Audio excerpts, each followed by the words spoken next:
Bienvenidos a un nuevo episodio de Impuestos de Chocolate, Impuestos para Degustarnos. Hoy vamos a hablar un poco de lo bueno que la tecnología ha resultado para muchas cosas y algunos de esos avances que la administración tributaria ha estado implementando en sus plataformas electrónicas, que creo que vale la pena que pues ese esfuerzo de la administración tributaria por hacerlo sea trasladado al resto del gobierno. Eso nos va a servir muchísimo del lado de los ciudadanos para poder recuperar la confianza que tenemos en nuestro gobierno si nuestro gobierno fuera un gobierno plenamente electrónico. Así que vamos a ver qué avances ha tenido, cómo pudiera mejorar el resto del gobierno siguiendo ese ejemplo de la administración tributaria. Así que no vayan a ningún lado. Mi nombre es Mario Archila. Esto es Impuestos y Chocolate desde Guatemala. Pues les decía en la introducción que la administración tributaria ha estado haciendo muchísimos avances en sus plataformas electrónicas. Creo que es el ente gubernamental que mejor ha avanzado en cuanto a la simplificación y adopción de herramientas electrónicas. Si bien algunas nos pueden caer mal y otras no sabemos que existen, etc. La verdad es que cuando uno ve lo que era el pago de impuestos hace muchos años a lo que ahora es el pago de impuestos, pues se ha mejorado muchísimo. No quiere decir que el Congreso no tenga labor por ahí que empezar a hacer para ajustar estos nuevos elementos electrónicos a nuestra realidad y darles el marco legal respectivo para ciertos elementos. Pero eso lo voy a dejar para otro video donde hablemos de las falencias de nuestra legislación cuando tenemos herramientas electrónicas de fiscalización. Así que me voy a enfocar en cosas importantísimas de los avances en esa parte tramitológica que pues, seguramente a todos nos cae mal. La gran mayoría de personas tuvieron que pagar el 31 de julio el impuesto de circulación de vehículos y ese pues es un pago electrónico. Y esto es fabuloso porque siempre estaba el problema de cómo tenía yo que pagar porque tenía que obtener una calcomanía que se pegaba en el carro y esa parte física pues implicaba tener que movilizarme e ir a algún lugar en el que hubiera que se asignara, etcétera, para poder hacer el pago del impuesto de circulación de vehículos. Ahora eso ya no es necesario porque uno hace el pago y automáticamente el distintivo como tal aparece ya en nuestra agencia virtual y lo descargamos una vez que el pago fue validado desde nuestra banca en línea. Entonces, esa sencillez de hacerlo creo que es muy importante para efectos de lo que nos ahorra a nosotros, el tiempo que nos ahorra a nosotros como ciudadanos el tener que cumplir con este pago anual.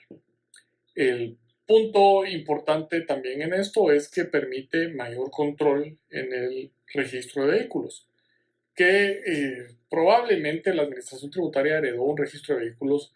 manual y en papel, por lo que no pagar el impuesto de circulación era un trabajo que le tocaba a la policía andar ahí haciendo retenes y demás. Y luego pues sabemos el problema que hay de terminar muchas veces en alguno de estos retenes con un tema de no haber pagado el impuesto de circulación, etc. Entonces también facilita eso y permite a la administración tributaria mejor control para el pago de este impuesto y suspender el registro de vehículos que están morosos tal como establece la ley. Entonces la consecuencia se da muchísimo más rápido. Esto también, permite la información al momento de estar electrónica y estar amarrado a través del NIT, permite también que la administración tributaria pueda tener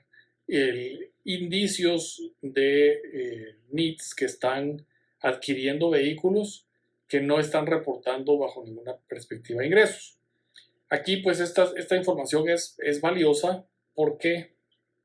también creo y esperaría yo en algún momento, dejemos de tener esta mala práctica que tienen tanto las policías municipales como la Policía Nacional Civil, como bomberos y demás, que hacen sus propias placas. Y esto no está realmente normado. Todos esos vehículos deberían ser placas oficiales, y por ahí ve uno placas de, por ejemplo, de la Policía Material Móvil, que tienen P- un número de 3 dígitos, -MM, y eso es material móvil de la policía, pero esa es una placa que la ley no autoriza. Entonces, con esas, conforme le vayan agregando, creo yo que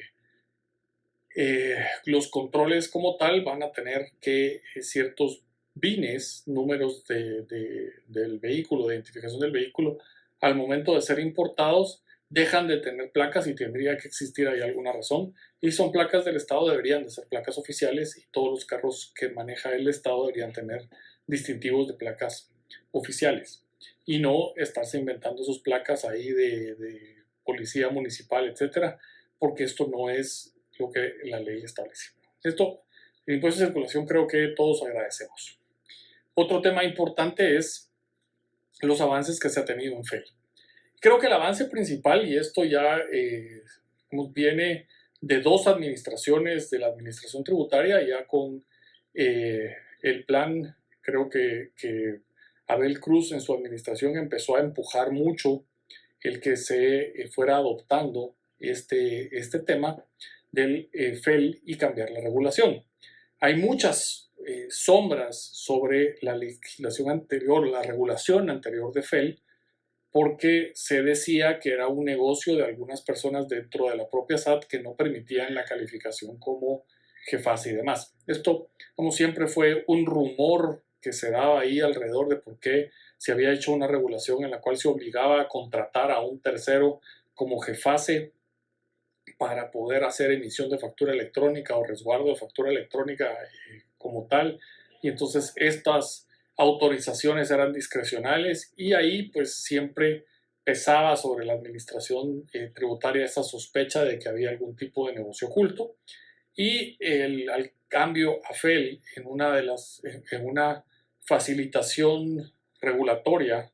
en el cual se abre esto, y tanto que la administración tributaria permite que de forma gratuita cada quien pueda emitir factura electrónica desde su agencia virtual, y ahora con una app desde cualquier teléfono, de lo que pude oír en una presentación hace un par de semanas. En los 3 sistemas operativos más comunes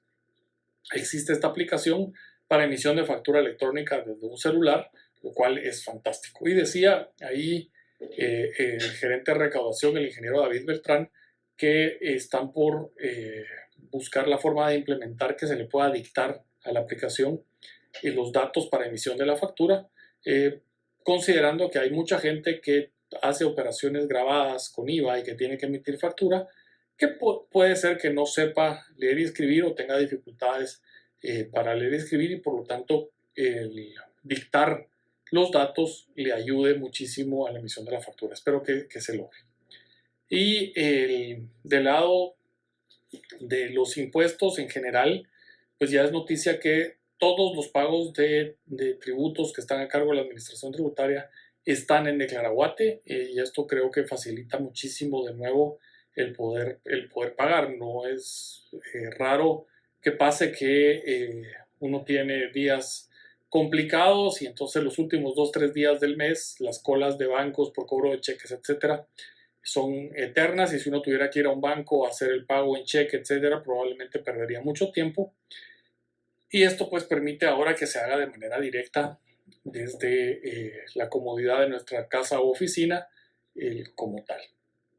Del otro lado de esto tenemos digamos, las posibilidades que la administración tributaria le está brindando, y están en proceso, y le entendí al ingeniero Beltrán que están trabajando para efectos de que la administración tributaria con esta información le regrese los datos al contribuyente que necesita para el cumplimiento de sus propios impuestos. Y es así, para efectos del IVA, le regresa la información de sus ventas y de sus compras, y le prellena los datos para poder hacer y presentar la declaración del IVA. Esto pues facilitaría muchísimo porque ya es una forma muy sencilla de ir quitando documentos que no corresponden, porque son los que uno no toma el crédito del IVA, quitarlos de las compras en las que se declara crédito para efectos de llenar las declaraciones, etc. Y esto pues facilitaría muchísimo. Y lo mismo va a suceder, o está sucediendo del lado del impuesto a la renta con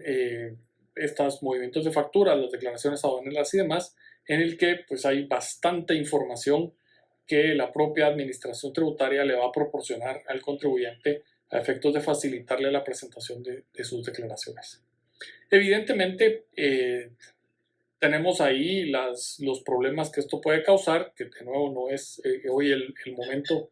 de tratarlos. Se abordaron problemas de la seguridad y de la arquitectura de seguridad de los servidores, etcétera, por la información, y eso es un tema que ASAP en estas presentaciones de hace un par de semanas mostraban preocupación. Del lado de la fiscalización, pues los que ya han estado sometidos a fiscalización durante el año 2023 habrán visto que muchos requerimientos van ya de manera puntual. Y esto es porque la información con la que la administración tributaria cuenta le permite discriminar cierta información de una vez y enfocarse en aquello que le levantó algún tipo de alerta o requiere algún tipo de explicación, y por eso es que los requerimientos ya son cada vez más puntuales. Están utilizando software para mediciones de riesgo y para determinación de a quién auditar y por qué tipo de transacciones. De nuevo, la posibilidad de utilizar algoritmos, inteligencia artificial y demás también permite el cruce de información y encontrar descuadres que habrá que auditar desde la perspectiva de la administración tributaria, descuadres por ventas que no aparecen luego en el régimen de impuesto a la renta, o por compras en las cuales el contribuyente pareciera no tener la capacidad económica de realizar, y eso requerir algún tipo de explicación. Como decía, pues evidentemente nos pone esto en una perspectiva en el que del lado del contribuyente se le está facilitando mucho la vida, del lado de las auditorías también, pero nuestro marco regulatorio, y esto es una labor que el Congreso tendrá que realizar en algún momento, deberá hacerse la adecuación para estos procedimientos electrónicos de presentación, almacenamiento y resguardo de datos, así como la información que la administración tributaria utilice para efectos de auditoría y que esté dentro de un marco regulatorio plenamente electrónico, como ocurre en otras latitudes. México, digamos, nuestro vecino del norte, tiene un procedimiento de auditoría electrónico ya regulado. O sea que espero que lleguemos con estas discusiones desde la perspectiva seria y muy jurídica con el Congreso para tener esas modificaciones legislativas que tienen que darse cuando la tecnología modifica la forma en la que uno hace cualquier actividad, y no digamos el pago de impuestos. Y lo otro es que espero que los otros entes de gobierno empiecen a adaptar esta tecnología para que podamos tener en tiempo real, con datos vivos, sus compras y sus gastos, que el Estado presente con datos vivos en tiempo real sus compras y gastos de manera inmediata, para efectos que nosotros los ciudadanos tengamos también la posibilidad de auditar utilizando, por ejemplo, las mismas herramientas de auditoría que tiene la administración, y cruzar datos e información de manera pública, porque no debería de existir ningún acto de gobierno que no sea público, especialmente cuando está utilizando nuestro dinero. Con un gobierno en general, desde hace muchos periodos presidenciales, un gobierno central acusado de volúmenes inmensos de corrupción, qué mejor que aprovechar herramientas electrónicas para empezar a dar señales de transparencia y de estar haciendo las cosas correctas. Como estamos en momentos de elección, espero que quien gane esta segunda vuelta dentro de un par de semanas, acá en agosto 2023 en Guatemala, tome esto y sea su agenda prioritaria, y antes de que quiera modificar del cobro de impuestos que nos hace, modifique la transparencia de su propio gobierno con las mismas herramientas que la ley de simplificación de trámites le obliga a tener. Me despido, mi nombre es Mario Archila, espero que este video sea de utilidad, les haya gustado, denle clic a la campanita después de suscribirse y páselo a todos sus conocidos y mis verdaderas felicitaciones a la Administración Tributaria por estos ejemplos y esperemos que lo que siempre pasa cuando se implementa esto, que da problemas en alguno u otro aspecto, vayan siendo resueltas. Y al Congreso llamamiento para que la regulación de los procedimientos electrónicos, principalmente de defensa como tal, llegue en algún momento y al resto del gobierno que la implementación electrónica sea lo más pronto posible con datos vivos a los que los ciudadanos podamos acceder, bajarlos y hacer fiscalizaciones y auditorías de la ciudadanía.